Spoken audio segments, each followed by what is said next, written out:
żart, prawda? Od zawsze mieszka pan w Bandrze?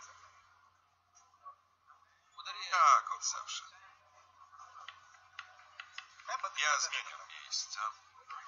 Najpierw byłem na ulicy Muhammada Alego w Dubaju, potem w Arabii Saudyjskiej.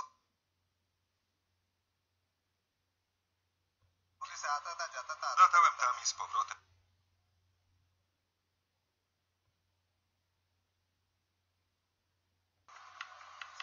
Ja zmieniam miejsca.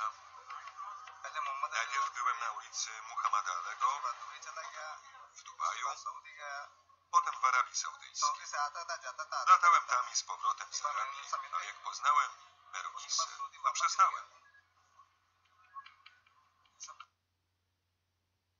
Kroję warzywa tu, bo jak wrócę do domu.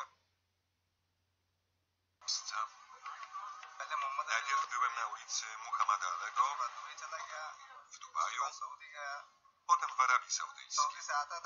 Latałem tam i z powrotem z Arabii, ale jak poznałem Merwisę, to przestałem.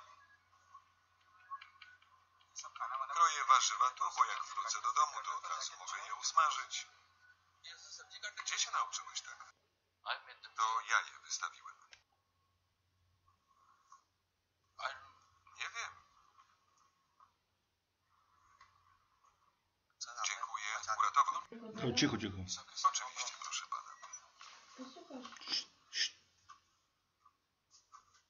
I jeszcze jedno. Czemu te dokumenty śmierdzą warzywami? Nie wiem. Czemu te dokumenty śmierdzą warzywami? Czemu te dokumenty śmierdzą warzywami? Czemu te dokumenty śmierdzą warzywami? Cebulą, ziemniakami, czosnkiem. Naprawdę?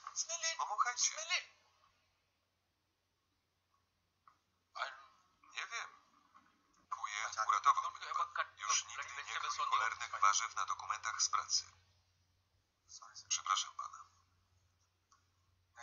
Następnym razem włożę dokumenty do siatki, a potem pokroję warzywa.